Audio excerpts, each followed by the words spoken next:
Welcome to our deep dive on fraud examiners. Okay. You sent over some fascinating material, and we're going to unpack exactly what these financial detectives do and how their work impacts all of us. Right. You know, the global fraud losses exceed $4 trillion annually. Yeah, That's a huge number. it is. But get this, Uh-huh. that number is actually increasing year over year. It is. It's a growing problem that really flies under the radar. It's a silent epidemic Yeah. impacting industries across the board, from financial institutions to healthcare, Uh-huh. government agencies to small businesses. No one is immune. Okay, that's a little scary. Yeah. So let's talk about the people who are on the front lines fighting this. Okay. Fraud examiners. Right. I'm assuming they're more than just number crunchers, right? Absolutely. Okay. Fraud examiners are a unique breed. Yeah. They have to be skilled in accounting and investigation, of course, Uh, but they also need a deep understanding of psychology and law. They have to be able to read people, analyze complex financial data, and understand the legal ramifications of their findings. it sounds like they need a pretty diverse skill set, They do. almost like a financial detective with a law degree. That's a great way to put it. Yeah. And like any specialized field, there's a whole professional framework around fraud examination. I saw that you're a certified fraud examiner. Right. What does that entail? The CFE credential is globally recognized Okay. and signifies expertise in fraud prevention, detection, and investigation. Uh-huh. It requires rigorous training and testing, Wow. covering everything from financial transactions and fraud schemes to legal elements and evidence gathering. So it's not just about book smarts. Right. You need real-world experience to earn that CFE. Exactly. Okay. The CFE program focuses heavily on practical application, equipping fraud examiners with the skills they need to handle real-world cases. Okay, so we have these highly trained fraud examiners out there. Yeah. What are they actually doing day to day to combat this $4 trillion problem? Their work is incredibly diverse, Okay. ranging from reviewing financial statements and interviewing witnesses to conducting surveillance and analyzing digital data. It sounds like their job description could change drastically from one day to the next. It could. Can you give me a sense of what some of those tasks might look like in practice? Let's say there's a suspicion of financial statement fraud within a company. Oh, A fraud examiner might start by digging into the company's financial records. makes sense. Are there any unusual or unexplained transactions? Uh-huh. Do the numbers add up? Okay. Are there any red flags that suggest manipulation? So they're looking for anything that seems out of place or doesn't quite add up, Right. kind of like a forensic accountant, right? Exactly. All And right. that's just the beginning. Okay. If their initial analysis raises concerns, they might start interviewing employees. Oh, okay. Were there any internal controls bypassed? Did Mm. anyone notice anything suspicious? It sounds like they need to be as skilled at interviewing people as they are at analyzing financial data, They do. almost like a detective. Absolutely. Yeah. They have to be able to build rapport, ask the right questions, and assess the credibility of the information they receive. Wow. It sounds like they need to be incredibly versatile. They do. But it's not just about catching the bad guys after the fact, right? Right. I imagine they also play a role in preventing fraud in the first place. Absolutely. Okay. A large part of a fraud examiner's job is proactive. Okay. They work with organizations to strengthen internal controls, implement fraud risk assessments, and establish whistleblower hotlines. Okay, so let's talk about those whistleblower hotlines for a second. Sure. I've always wondered how effective they actually are. Uh-huh. Do people really use them? Whistleblower hotlines are a vital tool for fraud prevention. Okay. They provide a safe and confidential way for employees to report suspicious activity without fear of retaliation. So it's about creating a culture of transparency and accountability within an organization. It is. But what about the cases where those internal controls fail and fraud does occur? Right. What happens then? That's when the investigative skills of a fraud examiner really come into play. Okay. They'll gather evidence, interview suspects, and work to build a case that can be presented to law enforcement or used in civil litigation. So it's not just about recovering stolen funds or assets. Right. It's about holding the perpetrators accountable for their actions. Exactly. Yeah. And that's crucial not only for achieving justice, but also for deterring future fraud. Makes sense. The knowledge that there are highly skilled professionals out there actively investigating and prosecuting fraud cases serves as a powerful deterrent. Now that we have a good sense of what a fraud examiner does, let's dive a little deeper into the specific skills they need to be successful. Okay. We know they need accounting knowledge, Mm-hmm. but what else is crucial? Analytical skills are essential.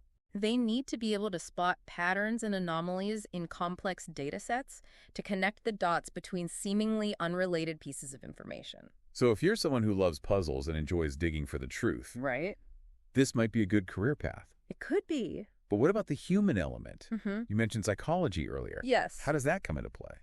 Fraud examiners need strong interpersonal skills. Oh, okay. They have to be able to build rapport with witnesses and suspects, Uh-huh. to read body language, Yeah. and to discern truth from deception. So they're not just number-crunching robots. No, They need a certain level of emotional intelligence to be effective. they do. What about ethics? Yeah, I imagine that plays a big role in this field. absolutely. Okay. Integrity is paramount for a fraud examiner. Yeah. They often deal with sensitive information, and they need to be trusted to handle it with discretion and professionalism. Okay, so we've established that fraud examiners need a unique blend of skills: Yes. analytical, interpersonal, and ethical. But what about the tools of the trade? No. What do they use to uncover fraud and build their cases? Fraud examiners use a wide range of tools, Okay. from traditional techniques like document analysis and interviewing to cutting-edge technologies like data analytics and digital forensics. Data analytics and digital forensics. Yes, That sounds fascinating. it is. Can you give me an example of how those technologies are used in fraud investigations? Sure. Okay. Imagine a case involving suspected embezzlement. Okay. A fraud examiner might use data analytics software to analyze the company's financial transactions, Uh-huh. looking for unusual patterns or anomalies. Okay. They might find, for example, that a certain employee has been making regular payments to a shell company, Oh, wow. or that there have been a series of suspicious transactions just below a certain approval threshold. So they're using technology to spot things that a human might miss, Wow. especially in large and complex data sets. Exactly. And Yeah. that's just one example. Digital forensics comes into play when we need to analyze computers, smartphones, or other electronic devices. We can recover deleted files, reconstruct internet activity, and even analyze the metadata of documents to uncover hidden information. Wow, it's like something out of a crime drama. It is. But all this technology doesn't make the human element obsolete, does it? Not at all. Okay. Technology is a powerful tool, but it's only as effective as the people using it. Right. Fraud examiners need to be able to interpret the data, connect it to the bigger picture, and use it to build a compelling case. So it's a partnership between human expertise and technological advancements. Precisely. Okay. And that partnership is going to become even more important as technology continues to evolve. That's a great segue into our next segment. Okay. Now that we have a solid understanding of what fraud examiners do and the tools they use, let's talk about the different types of fraud they encounter. Right. From cooking the books to identity theft, there's a whole rogues gallery of financial crimes out there. There is. We'll dive into those in part 2. Sounds good. Welcome back. Thanks. Now let's step into the world of fraudsters and explore the diverse tactics they employ. Okay. It's a fascinating, albeit unsettling landscape. I'm ready to meet these financial miscreants.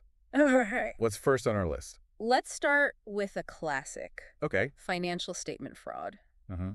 This is where companies essentially distort their financial reports, misleading investors, creditors, or even regulators. So it's not just about fudging the numbers a little. Yeah, It's deliberate manipulation with the intent to deceive. precisely. Okay. And the methods can be quite sophisticated. Yeah. We see things like channel stuffing, Okay. where companies inflate revenues by pushing excess inventory onto distributors, Oh, wow.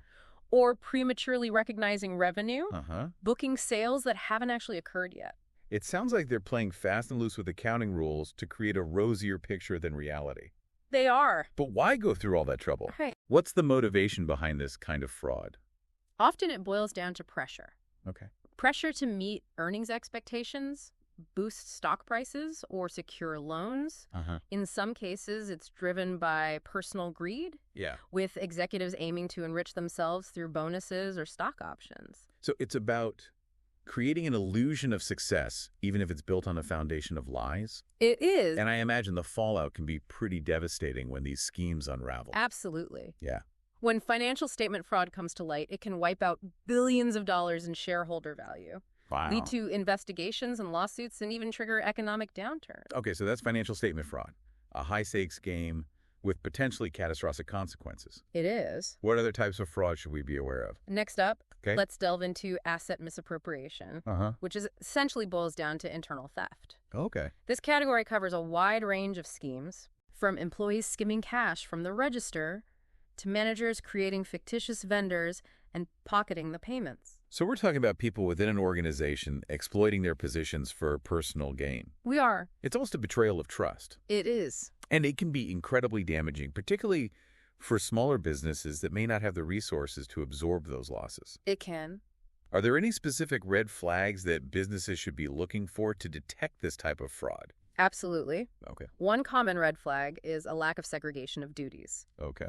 If a single employee has control over multiple aspects of a financial process, from initiating payments to reconciling bank statements, it creates an opportunity for fraud. So it's about checks and balances, making sure there are multiple sets of eyes on every transaction. Exactly. What other types of fraud fall under asset misappropriation?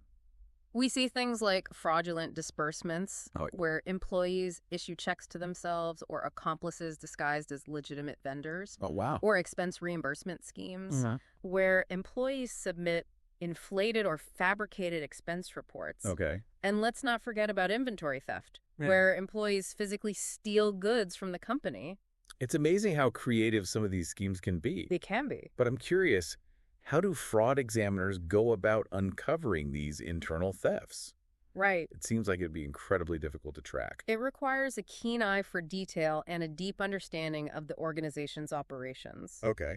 We often start by analyzing financial data, looking for inconsistencies, unusual patterns, or transactions that don't make sense. So it's a bit like detective work. It is. Piecing together the clues to uncover the truth. Right. What other types of fraud should we be on the lookout for? Let's move on to bribery and corruption, which often occur in the realms of business and government. This category encompasses everything from kickbacks and bid rigging to influence peddling and extortion. It's a world of shady deals and backroom agreements, where personal gain trumps ethical conduct. But how does this type of fraud impact the average person? Bribery and corruption can have far-reaching consequences. Okay. They erode public trust in institutions, undermine fair competition, and can even destabilize economies. So it's not just a victimless crime. No. It can have a ripple effect throughout society. Precisely. Wow. Think about a government contract that's awarded based on bribes rather than merit. Right. Taxpayer dollars are wasted, and the quality of goods or services may be compromised. Okay, so we've covered financial statement fraud, asset misappropriation, and bribery and corruption. We have. What's next on our list of fraudulent offenses? Let's talk about something that's become increasingly prevalent in the digital age. Okay. Identity theft. This is where criminals steal your personal information, such as your name, social security number, or credit card details, and use it for their own financial gain. This one feels particularly personal and invasive. It does. It's like someone stealing a part of your identity. Exactly. Yeah. And the impact can be devastating. Victims of identity theft can face financial ruin damage to their credit scores and years of effort to reclaim their identities. It's terrifying how easy it seems to become a victim of identity theft these days. It is. What are some common tactics that these criminals use? Phishing scams are common. Okay. You might receive an email that appears to be from a legitimate organization asking you to click on a link and update your personal information. Right. But the link actually takes you to a fake website designed to steal your data. So they're playing on our trust and familiarity with well-known brands. Exactly. And there's also malware. Right. Malicious software that can be installed on your computer without your knowledge. Right. Which can be used to steal your passwords, banking information, and other sensitive data. It can. It sounds like we need to be incredibly vigilant about protecting our personal information online. We do. What steps can we take to minimize our risk? Strong passwords are crucial. Okay. Use a combination of uppercase and lowercase letters, numbers, and symbols. And don't reuse the same password for multiple accounts. That's good advice. It is. What about those public Wi-Fi networks? Right. Are those safe to use? Public Wi-Fi can be a security risk. Okay. If you're connecting to a network that isn't password protected, it's possible for hackers to intercept your data. So it's best to avoid online banking or shopping when connected to public Wi-Fi. It is. What other types of fraud should we be aware of? Let's talk about procurement fraud. Okay. This category involves manipulating the process of acquiring goods or services for personal gain. So we're talking about everything from rig biz and inflated invoices to kickbacks and conflicts of interest. Exactly. Okay. Imagine a scenario where an employee is responsible for selecting vendors for a particular project. Right. They might collude with a vendor to inflate the price, receiving a kickback in return. So it's about individuals abusing their positions of authority to line their own pockets, Yes. often at the expense of the organization they work for. And this type of fraud can be incredibly costly for businesses and government agencies. It can. Okay, we've explored a wide range of fraudulent schemes, from financial statement manipulation to identity theft to procurement fraud. Right. It's clear that fraud examiners face a complex and ever-evolving landscape. Absolutely. And as technology continues to advance, we're seeing new and creative forms of fraud emerge all the time. We are.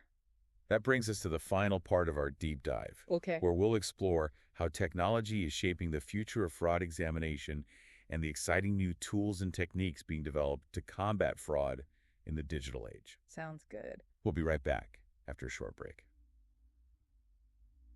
We're back for the final part of our deep dive into the world of fraud examination. Okay. We've explored the roles and responsibilities of these financial detectives, the different types of fraud they encounter, and the challenges they face. Right. Now let's turn our attention to the future. How is technology transforming the field, and what new tools are being developed to combat fraud in our increasingly digital world?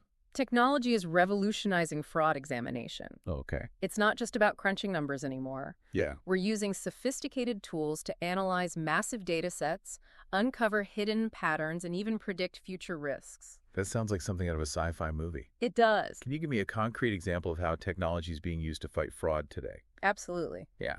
Let's talk about artificial intelligence, or AI.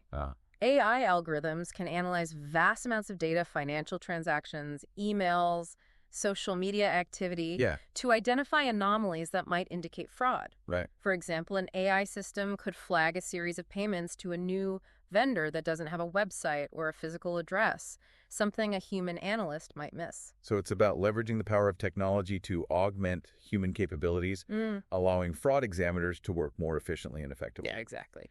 AI can also be used for predictive analytics. Identifying patterns and trends that suggest a higher risk of fraud. Imagine a company with a history of expense reimbursement fraud. An AI system could analyze past cases, identify common characteristics, and flag similar expense reports in the future for closer scrutiny. It's like having an early warning system that helps organizations stay one step ahead of potential fraudsters. It is. That's incredible. It is pretty amazing. What other technological advancements are changing the game for fraud examiners? Data visualization tools are becoming increasingly important. Okay. They allow us to present complex data in a way that's easy to understand, helping us to identify patterns and communicate our findings more effectively. So it's not just about finding the data. Right. It's about making sense of it and presenting it in a way that's compelling and actionable. Exactly. Yeah. And then there's blockchain technology, Okay. which is being explored as a potential tool to prevent fraud. How so? Blockchain creates a tamper-proof record of transactions, making it much more difficult for fraudsters to manipulate data. It sounds like blockchain could be a game changer for industries where transparency and security are paramount. It could be. What about the role of cybersecurity in all of this?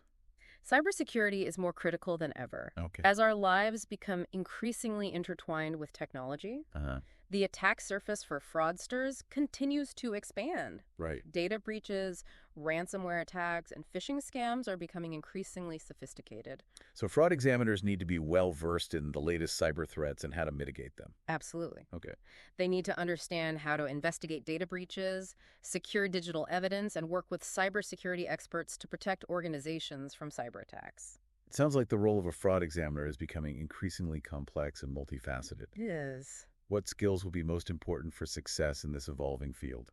Critical thinking, problem solving, and adaptability will be essential. Okay. Fraud examiners will need to be comfortable working with complex data, navigating rapidly changing technologies, and constantly learning and adapting to new threats. So it's not just about technical skills. Right. It's about having a curious mind, a thirst for knowledge, and the ability to think outside the box. Exactly. Oh. And strong communication skills will be crucial as well.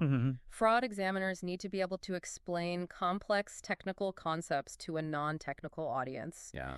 build relationships with stakeholders, Uh-huh. and effectively advocate for their findings. It sounds like a challenging but incredibly rewarding career path. It is. What advice would you give to someone considering a career in fraud examination? Be prepared to be a lifelong learner. Okay. The field is constantly evolving, and you'll need to stay ahead of the curve. Uh-huh. Embrace technology, but don't underestimate the power of human intuition and critical thinking. That's great advice. Thanks. Any final thoughts before we wrap up? Fraud is a pervasive problem, but it's not insurmountable. Okay. By understanding the different types of fraud, Uh-huh. staying informed about the latest threats, and implementing strong prevention strategies, we can create a more secure and ethical business environment. This has been a fascinating exploration of the world of fraud examination. It has. We've covered a lot of ground from the basics of fraud detection and investigation to the transformative role of technology. All right. I hope our listeners feel more informed and empowered to protect themselves and their organizations from financial crime. I hope so too. A huge thank you to our expert for sharing their knowledge and insights. My pleasure. To our listeners, stay vigilant, stay curious, and remember, knowledge is your best defense against fraud.